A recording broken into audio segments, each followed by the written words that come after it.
Dear students, I am Professor C.P. Singh. In this lecture, I shall discuss agreement without consideration is void. बिना प्रतिफल के करार शून्य होता है, यानी यदि कंसिडरेशन नहीं है तो ऐसा एग्रीमेंट वैलिड नहीं होगा।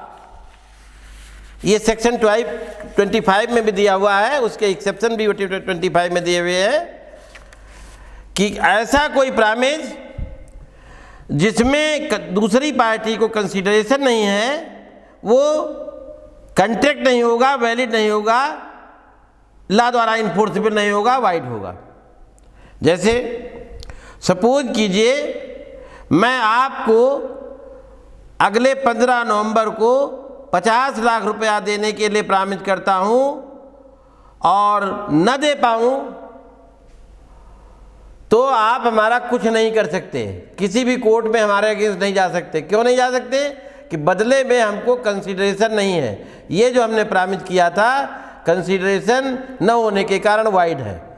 यदि यही हो कि हम आपके छोटे से घर के, चाहे वो 5 लाख का हो, 50,000 का हो, चाहे जितने का हो, यदि उसके लिए हमने 50 लाख देने के लिए प्रामिस किया है, चाहे वो उतने का हो ना हो, तो दोनों के लिए कंसिडरेशन होगा। आपको 50 लाख मिलेंगे, हमको घर मिलेगा, या कोई चीज़ जो भी आपने प्रामिस की थी, दोनों को कंसिडरेशन है। तो ये हम न दें 50 लाख तो आप इन्फोर्स करा सकते हैं कोर्ट में जाकर के। लेकिन यदि जो है कंसिडरेशन नहीं है तो आप कोर्ट नहीं जा सकते। सेक्शन 25 सब सेक्शन 2 में इसके एक्सेप्शन दिए हुए हैं। Agreement without consideration is wide के एक्सेप्शन का मतलब है कुछ ऐसे भी केसेज हैं जहां पर प्रामिस में कंसिडरेशन नहीं भी है कॉन्ट्रैक्ट में, तब भी वैलिड होगा। For want of consideration wide नहीं होगा। पहला उसमें दिया हुआ है सेक्शन 25 की सब सेक्शन 1 में, नेचुरल लव एंड अफेक्शन, नैसर्गिक प्रेम एवं स्नेह। सेक्शन 25 सब सेक्शन 1 दिया है कि an agreement in writing which is registered and based on natural love and affection between near relatives is valid and enforceable even if there is no consideration. यानी बिना consideration के भी agreement valid होगा, बशर्ते agreement written और registered हो,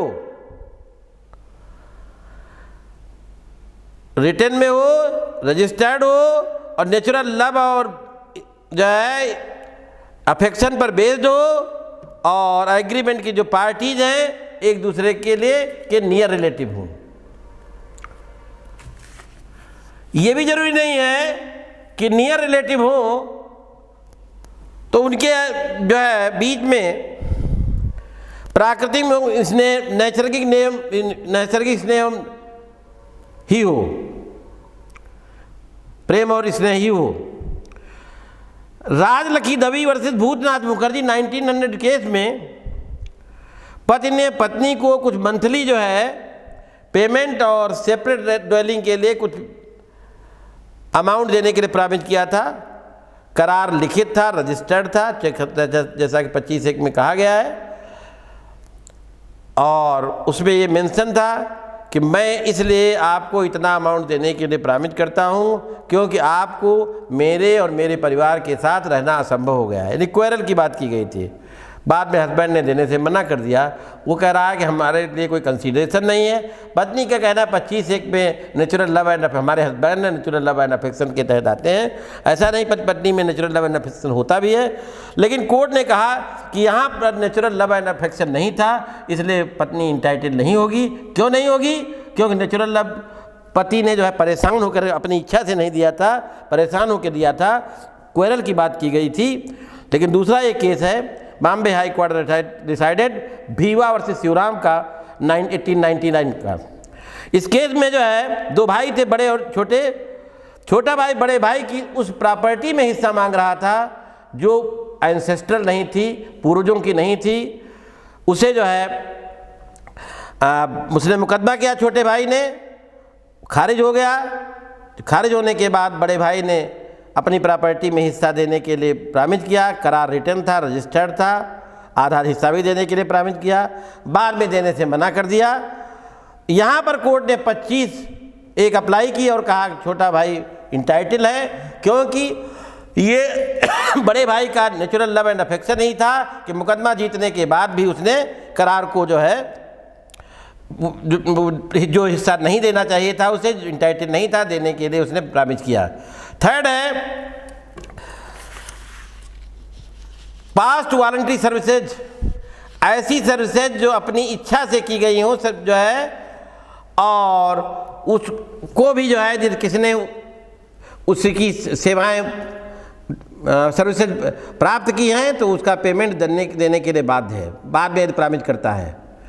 सेवा पहले ही सर्विसेज दी हो, वॉलंटरली की गई हो, और सर्विसेज ऐसी हो कि वचनदाता वैसे किया गया, उसकी इच्छा पर किया गया होता तो वैध रूप से बाध्य था, और सेवा की क्षतिपूर्ति का कंप्लीटली या पार्टली जो है पेमेंट देने के लिए वचन दिया गया है। इसमें दो हम एक इलस्ट्रेशन दे रहे हैं। बी की थैली ए बड़ी पड़ी पाता है और उसको दे देता है, ए को बी 5,000 रुपये देने के लिए प्रॉमिस करता है, ये कॉन्ट्रैक्ट है। क्योंकि पर्स उसने पड़ी हुई पाई है, बाद में उसने प्रॉमिस किया है। और दूसरा है बी के बच्चे का पालन ए करता है, वैसा करने में ए के खर्चों का पेमेंट करने के लिए बी प्रॉमिस करता है, ये भी कॉन्ट्रैक्ट है, वॉलंटरली ही किया है, उसने कहा नहीं था। फिर है टाइम बार्ड डेब्ट, प्रॉमिस टू पे टाइम बार्ड डेब्ट, ऐसा जो है पेमेंट, ऐसा लोन जिसको पे करने का टाइम निकल गया हो, वसूलने का समय निकल गया हो, काला और रोधित ऋण कहते हैं, उसको भी यदि ऐसा लोन जिसे पार्टी से वसूला नहीं जा सकता टाइम बार्ड होने के कारण, फिर भी पार्टी देने के लिए प्रॉमिस करती है, बस ये तभी इन्फोर्सेबल होगा जब प्रॉमिस की गई हो, लिमिटेशन एक्ट द्वारा ऋण के भुगतान के लिए किया गया हो, पूरे या आधे के लिए किया गया हो, पार्ट के लिए किया गया हो, और रिटर्न और जो है साइंड हो पार्टी द्वारा, और उस ऋण के भुगतान के लिए किया गया हो जो टाइम जो है लिमिटेशन एक्ट द्वारा बार्ड हो गया है। यदि बार्ड न हुआ होता तो इन्फोर्सेबल होता है। इलस्ट्रेशन है बी के 1,000 रुपया ए द्वारा दे हैं कि तो वो लिमिटेशन एक्ट द्वारा बार्ड हो गए हैं, बी उस ऋण के लिए बी को 500 रुपये देने का लिखित वचन हस्ताक्षरित करता है, ये कॉन्ट्रैक्ट है। Shri Kapileshwar temple versus Mylapore versus Thiruvananthapuram AIR 1975 के केस में बी ने ए के खिलाफ 324 रुपये प्राप्त करने के लिए वाद किया जो टाइम बार्ड हो चुके थे, परंतु ए ने वो धन भुगतान करने का वचन दिया था। ए का तर्क था कि वो टाइम बार्ड था। मद्रास हाई कोर्ट ने उसके तर्क को नहीं माना और कहा कि वो देने के लिए बाउंड है क्योंकि वो कह चुका है। नेक्स्ट है गिफ्ट एक्चुअली मेड, दान जो है जो वास्तव में देने के लिए प्रॉमिस किया गया, दान दिया है, गिफ्ट तो गिफ्ट ही होता है, तो ये दिया हुआ है सेक्शन 25 के एक्सप्लेनेशन 1 में। गिफ्ट में भी जो है कंसीडरेशन की ज़रूरत नहीं होती है। और फिफ्थ है consideration is not necessary for creation of an agency, agency create, section 185 है, एजेंसी क्रिएट करने के लिए भी कंसीडरेशन की आवश्यकता नहीं होती है, बिना किसी कंसीडरेशन के एजेंसी क्रिएट हो सकती है। ओके, हो गया।